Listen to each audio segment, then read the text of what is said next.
bem-vindos à primeira aula, primeira aula resumo de História. Essa aula é destinada para os alunos do segundo ano do ensino médio. E o tema da nossa aula de hoje é Formação das Monarquias Nacionais. Então esse é o tema introdutório do segundo ano, que posteriormente vai nos levar a outros conteúdos que são ligados a esse tema. Então, para a gente entender o que vem ser essa formação das monarquias nacionais, no caso na Europa, que é o nosso tema de estudo, a gente precisa entender qual é o conceito de absolutismo. Esse conceito é muito importante para a gente entender esse conteúdo. Então, em palavras mais fáceis, a gente pode definir o absolutismo como a centralização do poder na figura de um rei, de um soberano. Então, esse rei ele vai ter o poder centralizado e ele vai praticamente comandar tudo que está em sua volta. E como ele tem um poder centralizador, ele pode vir agir de uma forma autoritária, de uma forma arbitrária, ou seja, ele pode ser aquele rei que vai governar com um punho de ferro, ele vai exercer na sociedade um controle e um certo autoritarismo. Então, o conceito de absolutismo está ligado a essas características. Então, o tema nosso está centrado na Europa, e aqui a gente tem uma linha cronológica, de início e fim do nosso objeto de estudo. Então a gente aqui inicia entre 1513 com a publicação de O Príncipe de Maquiavel. Então Maquiavel ele vai ser um teórico extremamente importante, ele vai ser um dos primeiros que vai tentar criar um conceito para absolutismo, Então essas ideias estarão no livro O Príncipe e a partir daí algumas monarquias vão se inspirar nessas ideias e colocar em prática em seus governos. E a gente vai ter aqui o reinado de Luís XIV, a publicação de Leviatã de Hobbes, que vai também ser um teórico que vai tentar construir a ideia de um contrato entre governantes e o governo. E a gente tem aqui a publicação póstuma de Política Retirada da Sagrada Escritura de Bossuet, ou seja, que vai fazer aí uma ligação entre governo e Deus, como se toda a vontade do rei fosse uma inspiração divina. Então, os três teóricos importantes que a gente vai estudar hoje é Maquiavel, Hobbes e Bossuet. São essas três principais teorias. São teóricos que vão conceituar o que vem ser absolutismo, só que cada um vai trazer um conceito um pouco diferente. Todos eles vão concordar que deve haver essa centralização do poder, porém eles vão discordar na forma como deve ser feita essa centralização. Então, cada teórico ele vem trazer uma forma diferente que vai ser posteriormente aplicada por algumas monarquias. Aqui a gente tem mais ou menos como era o funcionamento do sistema político-social na Idade Média. Então, na Idade Média, os poderes do rei restringiam-se basicamente às terras que estavam sobre o seu domínio. Então, aí a gente tem um exemplo do senhor feudal, que é bastante característico lá no feudalismo do período medieval. Ou seja, então o renascimento comercial urbano e a crise do feudalismo são fatores que possibilitaram essa centralização do poder nas mãos da monarquia, ou seja, e a partir daí a gente vai ter a burguesia, a gente vai ter a aristocracia e o povo, e de uma certa forma essas camadas sociais elas estarão submetidas ao poder do rei, seja uma submissão porque não tem mais o que fazer, ou seja uma submissão por questões de interesse, né? No caso da burguesia e da aristocracia. A burguesia ela passou então a apoiar essa transferência de poder para o rei. Dessa maneira, o rei poderia unificar a moeda, né? Ou seja, criar uma moeda única, e isso era importante para a burguesia, que era quem controlava o comércio, sobretudo o comércio urbano, estabelecer e unificar leis, unificar os impostos e unificar os sistemas de pesos e medidas. Então, tudo isso favorecia a burguesia. Então, isso era um dos motivos para que a burguesia pudesse apoiar todas essas medidas autoritárias do rei. Aqui a gente tem um sistema econômico, o mercantilismo era o principal sistema econômico desse período, né? Então a gente tem aqui o rei, né, centralizado, ele tem um poder absoluto. A gente tem aqui a burguesia, que vai apoiar as atitudes do rei por conta das questões econômicas, por conta dos negócios, né, desses burgueses. Então aí realmente é um apoio por interesses, né, particulares dessa burguesia. E, de uma certa forma, a nobreza ela depende, né, do Estado absolutista. Então, por isso, ela acaba apoiando também as medidas do Estado absoluto. Então, o mercantilismo, que é o principal meio econômico da época, ele vai ter aqui, por exemplo, alguns objetivos, né? Uma delas é a política protecionista, né? Então, a gente está falando aí de países que acabaram praticando o comércio para além dos seus territórios, né? Como, por exemplo, por meio das grandes navegações.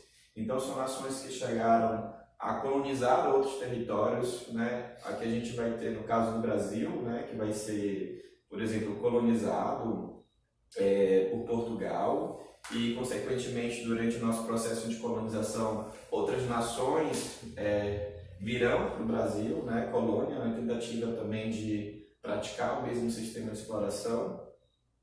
E o pacto colonial, né, ou seja, várias dessas nações fizeram pactos, né, restringindo as atividades econômicas de suas colônias, fazendo com que houvesse um exclusivo comercial apenas com as suas metrópoles.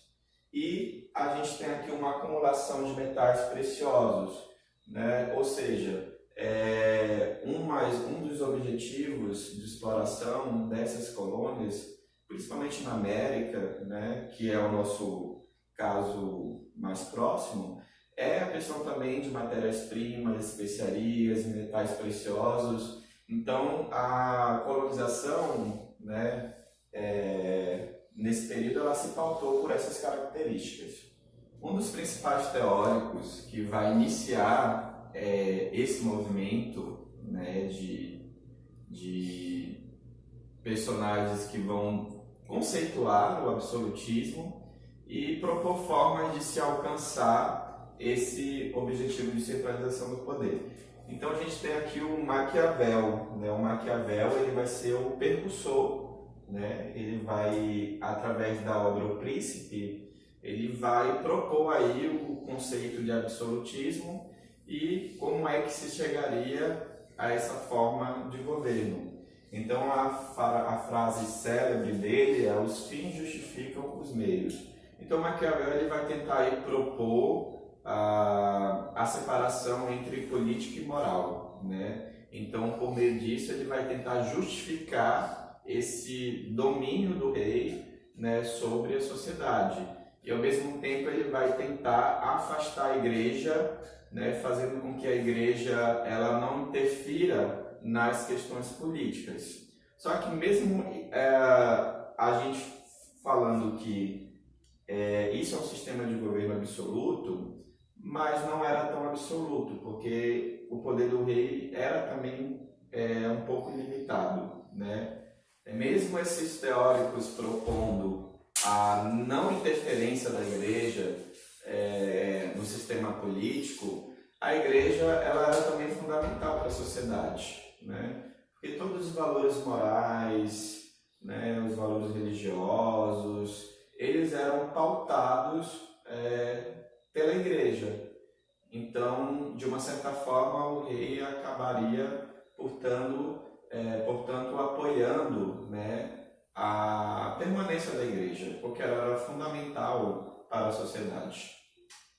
Então, na sua obra, O Príncipe, Maquiavel ele vai propor a separação entre moral e política.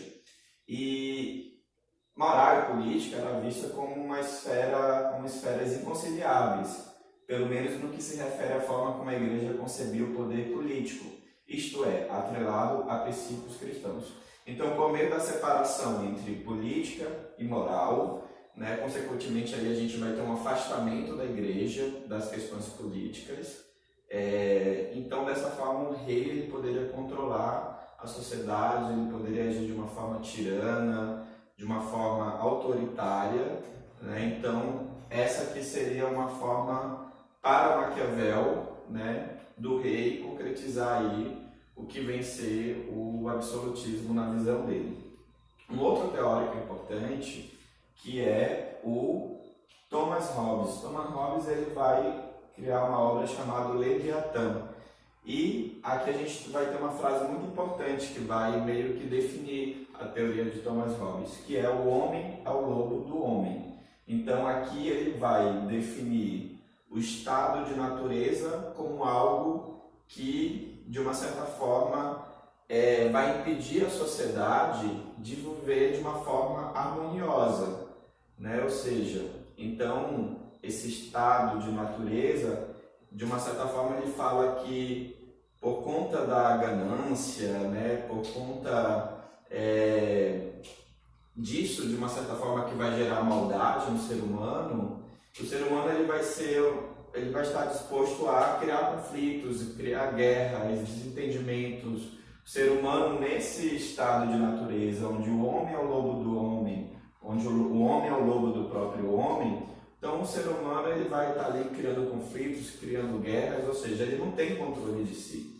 Então ele precisa assinar uma espécie de contrato com o seu governante e nesse contrato ele cede as suas liberdades individuais, né, para que o rei possa fazer o controle total. Então, para Hobbes, o estado absolutista representava a superação desse estado de natureza. Por causa do egoísmo inerente ao ser humano, daí vem a questão da maldade, porque o ser humano cria tantos conflitos na sociedade.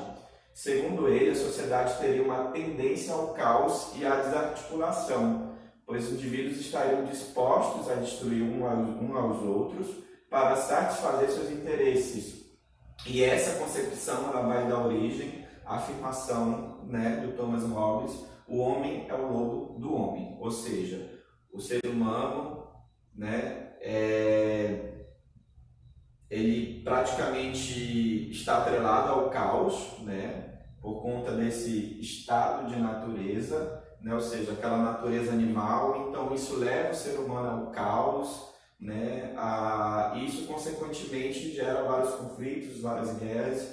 Então é preciso que essa sociedade supere esse estado de natureza e ceda suas liberdades individuais para um soberano, né? Ou seja, então aqui a gente já tem uma outra visão, né, sobre a centralização do poder na figura do rei.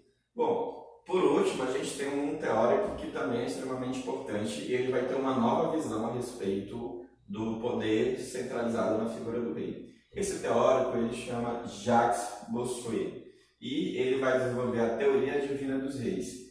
A frase mais impactante dele é: um rei, uma fé, uma lei. Ou seja, então todas as ações desse rei na sociedade, elas não são propriamente dita uma vontade desse rei, né? Ou seja, é uma inspiração divina, é uma vontade de Deus. Então esse rei, ele é um elo, né? Então ele vai estar ali executando as vontades, né, de Deus. Então o Bossuet, ele, através do direito divino, que é a teoria que ele criou, ele vai dizer que seria o fundamento do poder real, aquilo que lhe daria legitimidade, né? Ou seja, e a gente vai ter alguns monarcas, no caso da França, né? O Luís XIV, que vai, de uma certa forma, se servir das ideias de Bossuet. E alguns estudos também vão trazer informações de que esses reis tinham uma espécie de poderes divinos, poderes concebidos por Deus, e eles tinham também alguns poderes de curar pessoas, né, que as pessoas, ao tocar no rei, elas poderiam ser curadas de suas doenças, né? Aqui chamamos de taumaturgos, né? Ou seja, então a gente vai ter um pouco dessas histórias sendo contadas em alguns livros a respeito dessa teoria, né? Das monarquias que seguiram essa teoria. Então aqui a gente tem um resumo geral, né? O que é que vai de uma forma legitimar o poder do rei? Então, Deus, né? Essa figura divina, ela é extremamente importante. E a gente tem aqui o rei, uma figura centralizador, que ele vai, de uma certa forma, controlar a burguesia, controlar a aristocracia e ele controla o povo. O povo, ele não tem para onde seguir, ele não tem o que fazer. O povo, numa situação de decadência social, de pobreza, ele acaba se submetendo a essas leis autoritárias, né? Esse sistema autoritário. Agora, a burguesia e a aristocracia, elas vão ter vários interesses aí, então, por esse motivo, elas vão acabar apoiando todas essas medidas e apoiando o rei. Né? Ou seja, a burguesia, ela, de uma certa forma, controla o poder econômico. E esse poder econômico, controlado pela burguesia, gera vantagens para o rei. Né? Ou seja, e a aristocracia, né, também, né, quer manter privilégios, portanto, vão apoiar o rei. Né? E a gente tem aqui o povo no meio de toda essa tensão. Né? Então o povo ele está submetido ao rei e também submetido à burguesia e à aristocracia, né? Então a burguesia ela quer proteção econômica do Estado, portanto apoia o rei, né? E a aristocracia quer manter privilégios, portanto apoia o rei, né? Ambos nesse sistema, burguesia e aristocracia, né? Desenvolve ações econômicas estatal pró-burguesia, é incompatível com a manutenção de privilégios da aristocracia. Então aqui, de uma forma resumida, a gente tem aí o conceito de absolutismo, como é que esse sistema funciona, o rei como uma figura principal, né, onde ele controla o povo, a aristocracia, a burguesia, e há todo um interesse por trás desse processo. Né? A gente tem um povo que submete porque não tem o que fazer realmente, né? E a gente tem a burguesia e a aristocracia que vê vários pontos importantes, vários interesses importantes, por isso eles apoiam essas medidas adotadas pelo rei. Então essa é a nossa aula, né, um pequeno resumo sobre o absolutismo, né, a centralização das monarquias nacionais. Abaixo vai ter algumas atividades sobre esse tema e links de textos, videoaulas para complementar o estudo de vocês. É importante que vocês façam essas atividades. É importante que vocês acessem os links de textos complementares e vídeos complementares e espero realmente que vocês estejam bem, né, que vocês aproveitem esse tempo e foquem nos estudos, porque vocês têm muito a crescer com isso. E ficamos por aqui, até a próxima.